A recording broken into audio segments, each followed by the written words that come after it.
விஜயம். அத்தியாயம் 5. குலோத்துங்க சோழன். கருணாகர தொண்டைமான் காபாலிகன் வேடத்தில் பல இன்னல்களை எதிர்கொண்டு கலிங்க தலைநகரம் செல்வதற்கு முன்னர் முதலாம் குலோத்துங்க சோழன் தனக்கு தந்தை வழியில் உரிமை இல்லாத சோழர் அரசாட்சியை எவ்வாறு கைப்படுத்தினான் என்பதை இப்போது பார்க்கலாம்.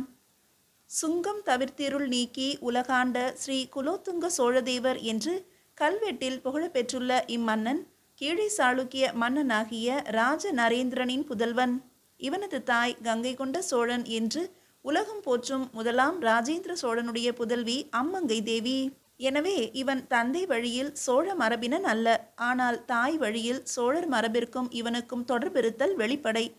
பொதுவாக ஆண் மக்கள் எல்லோரும் தம் தந்தையின் மரபையே தம்முடைய மரபாக கூறிக்கொள்வது தொன்று தொட்டு நிகழ்ந்து வரும் ஒரு வழக்கம்தான். அம்முறையின்படி குலோத்துங்க சோழன் கீழை சாளுக்கிய மரபினன்.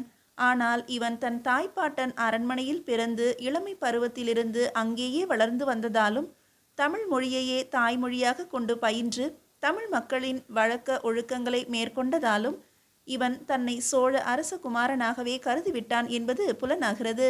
இவனுக்கு இளமையில் ராஜேந்திரன் என்னும் பெயர் இடப்பட்டிருந்தது என்பது செல்லூர் செப்பேடுகளால் அறிய கிடைக்கின்றது.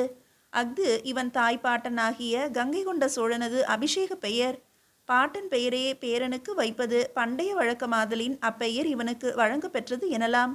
இவன் பிறப்பதற்கு சில தினங்களுக்கு முன்பு கிபி 1044 ஆண்டில் கங்கை கொண்ட சோழன் இறந்துவிட்டமையாலும் உடல் உறுப்புகளாலும் தோற்றத்தாலும் இவன் அவ்வேந்தனை போலவே காணப்பட்டமையால் இவனுக்கு அப்பெயர் இடப்பட்டது என்று தெரிகிறது.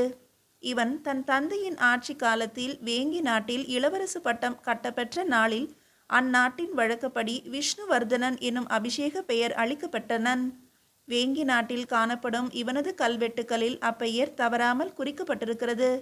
இவன் தந்தை இறந்த பின்னர் இவன் அச்சமயத்தில் இளைஞனாக இருந்தமையாலும் இவனின் சிறிய தந்தை விஜயாதித்தன் என்பவன் வேங்கி நாட்டை தான் ஆட்சி புரிய வேண்டும் என்ற பெரு விருப்பமுடையவனாக இருந்தமையாலும் இவன் இளவரசு பட்டம் பெற்றிருந்தும் அந்நாட்டின் ஆட்சியை பெற இயலவில்லை.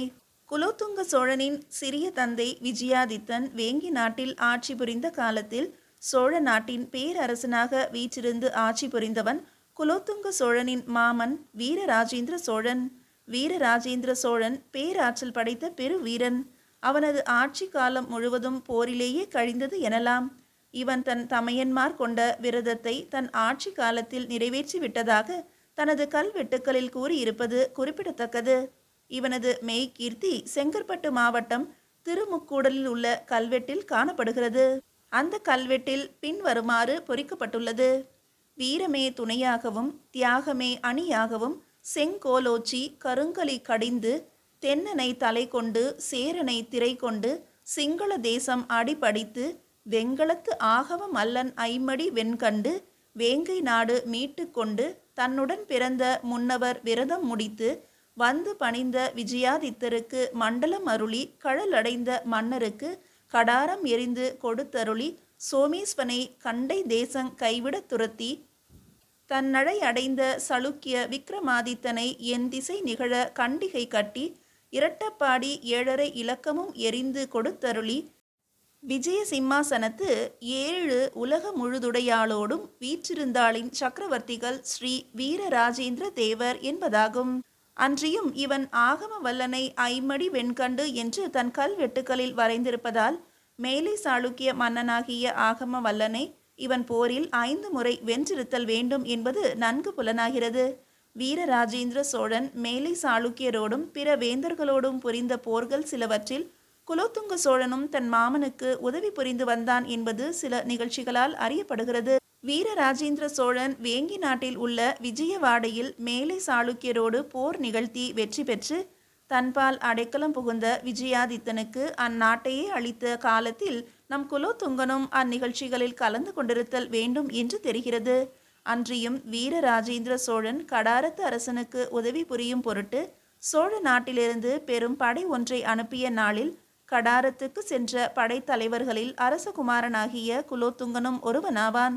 எனவே குலோத்துங்கன் போரில் சிறந்த பயிற்சி பெற்று இளமையிலேயே ஒப்பற்ற வீரனாக திகழ்ந்தவன் எனலாம். வீரராஜேந்திர சோழன் கிபி 1070 ஆண்டின் தொடக்கத்தில் இறந்த பின்னர் அவனது புதல்வன் அதிராஜேந்திர சோழன் முடிசூட்ட பெற்று சோழ மண்டலத்தின் ஆட்சியை ஏற்றுக்கொண்டான்.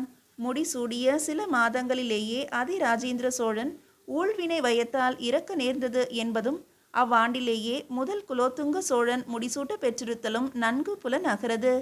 அதிராஜேந்திர சோழன் ஆட்சியை ஏற்றுக்கொண்ட சில மாதங்களில் இறந்தமைக்கு சில காரணங்கள் சொல்லப்படுகின்றன. மேலை சாளுக்கிய மன்னனாகிய 6ஆம் விக்ரமாதித்தன் வரலாறு எழுதிய வடமொழி புலவர் பில்ஹனர் என்பார் சோழ நாட்டில் நிகழ்ந்த உள்நாட்டு குழப்பத்தில் அதிராஜேந்திரன் கொல்லப்பட்டான் என்று அந்நூலில் கூறியுள்ளார். ஆனால் அது உண்மையில்லை என்பது அவனது காலத்தில் கல்வெட்டுக்களால் அறிய முடிகிறது. தொண்டை நாட்டு தலங்களில் ஒன்றாகிய திருப்பாச்சூர் கோயிலுக்கு உரிய தேவதானமாகிய சேலை எனும் ஊரை இறையிலியாக்கிய செய்தி அக்கோயிலில் வரையப்பட்டுள்ளது. இதில் இம்மன்னனுடைய உடன்கூட்டத்து அதிகாரிகளும் மற்ற அரசியல் தலைவர்களும் கையெழுத்திட்டுள்ளனர். இவற்றையும் இவை போன்ற இவனுடைய பிற கல்வெட்டுக்களையும் ஆராய்ந்து பார்க்கும் இடத்தில் இவன் ஆட்சியில் அரசாங்க அலுவல்கள் எல்லாம் மிக்க அமைதியாகவே நடைபெற்று வந்தன என்றும் படைத்தலைவர்களும் மற்ற அரசியல் அதிகாரிகளும் இவன்பால் பேரன்புடன் ஒழுகி வந்தனர் என்பதும் வெளியாகின்றது. எனவே பில்ஹனர் கூறியுள்ளவாறு உள்நாட்டில் குழப்பமும் அமைதியின்மையும் ஏற்பட்டமைக்கு சிறிதும் ஆதாரமில்லை என்பது தெரிகிறது. இனி தஞ்சை மாவட்டத்தில் உள்ள கூக்கூரில் காணப்படும் கல்வெட்டு ஒன்று அதிராஜேந்திரன் ஆட்சி பொறுப்பேற்ற சில மாதங்களிலேயே கொடிய நோய்வாய்ப்பட்டு துன்புற்றான் என்றும் இவன் உடல் நலம் பெறும் பொருட்டு அவ்வூர் கோயிலில் இறைவன் திருமுன்னர் நாள்தோறும் தேவார பதிகங்கள் இருமுறை ஓத பெற்று வந்தன என்றும் கூறுகின்றது. எனவே நோய்வாய்ப்பட்டிருந்த இம்மன்னன் நலமுறாமல் உயிர் துறந்திருத்தல் திண்ணம். ஆகவே இவன் உள்நாட்டு கலகத்தில் கொல்லப்பட்டான் என்பது பொருந்தாது. இனி ஒரு சோழ மன்னன் தில்லை மாநகரில் சித்திரக்கூடத்தில் இருந்த கோவிந்தராஜ பெருமாள் சிலையை பெயர்த்து கடலில் எரிந்தமையோடு வைணவர்களை துன்புறுத்தினான் என்றும் வைணவர் அவனையே கிருமி கண்ட சோழன் என்பர் என்றும் திவ்ய சூரி சரிதம், யதிராஜ வைபவம், ராமானுஜாச்சாரிய திவ்ய சரித்தை ஆகிய வைணவ நூல்கள் கூறுகின்றன. அதிராஜேந்திர சோழன் முடிசூடிய சில மாதங்களில் இறந்தமையால் விஜயாலய சோழன் காலத்திலிருந்து 200 ஆண்டுகளாக தலைமுறையாக தொடர்ந்த சோழர் மரபு இந்த அதிராஜேந்திர சோழனோடு இறுதி எய்தமையால் இவனே தில்லை சித்திரக்கூடத்தை சிதைத்து திருமாலை கடலில் கிடத்திய கிருமி கண்ட சோழனாக இருத்தல் வேண்டும் என்றும் அக்கொடுஞ்செயல் பற்றி சோழ நாட்டில் நிகழ்ந்த கலகத்தில் இவன் கொல்லப்பட்டிருத்தல் வேண்டும் என்றும் சில வரலாற்று ஆராய்ச்சியாளர்கள் கருதுகின்றனர். தென்னார்காடு மாவட்டம் திருவக்கரை சந்திர மௌலீஸ்வரர் சிவாலயத்திற்குள் இருந்த வரதராஜ பெருமாள் கோயில் அதிராஜேந்திர சோழன் ஆட்சி காலத்தில் கருங்கற் கோயிலாக கட்டப்பட்டது என்பது அவ்வூரில் காணப்படும் கல்வெட்டு ஒன்றால் புலப்படுகிறது. இச்செய்தி ஒன்றே இவன் வைணவ சமயத்தை வெறுக்காமையோடு அதற்கு ஆதரவும் அளித்தான் என்பது புலனாகிறது. இவற்றையெல்லாம் பார்க்கும்போது அதிராஜேந்திர சோழன் வைணவர்களுக்கும் திருமால் கோயிலுக்கும் தீங்கு இழைத்தான் என்றும் அதனால் ஏற்பட்ட கலகத்தில் இவ்வரசன் கொல்லப்பட்டான் என்று கூறுவதற்கு சிறிதும் இடமில்லை என்பதும் நோய்வாய்ப்பட்டு இறந்திருக்க வேண்டும் என்பதே உண்மை. அதிராஜேந்திரனுக்கு மகப்பேரின்மையாலும் சோழர் மரபில் வேறு அரசகுமாரன் ஒருவனும் இல்லாததாலும் சோழ நாடு அரசனின்றி அல்லலுற்றது. குறுநில மன்னரது கலகம் ஒருபுறமும் உள்நாட்டு குழப்பம் மற்றொரு புறமும் எழுந்தன. சோழ நாட்டு மக்கள் எல்லோரும் அமைதியான வாழ்வு இன்றி துன்பத்துள் ஆழ்ந்தனர். கலிங்கத்து பரணியின் ஆசிரியராகிய ஜெயம் கொண்டார் அக்குழப்பத்தையும் கலக்கத்தையும் தம் நூலில் தெளிவாகவே கூறியுள்ளார். இங்கனம் சோழ நாடு அரசனின்றி நிலை குலைந்திருந்த செய்தியை வடபுலத்தில் போர் புரிந்து கொண்டிருந்த ராஜேந்திரன் என்ற இயற்பெயர் கொன்ற குலோத்துங்க சோழன் அறிந்து கங்கை கொண்ட சோழனுடைய மகன் வயிற்று பேரன் என்னும் உரிமையோடு தலைநகரான கங்கை கொண்ட சோழபுரத்துக்கு விரைந்து சென்றான்.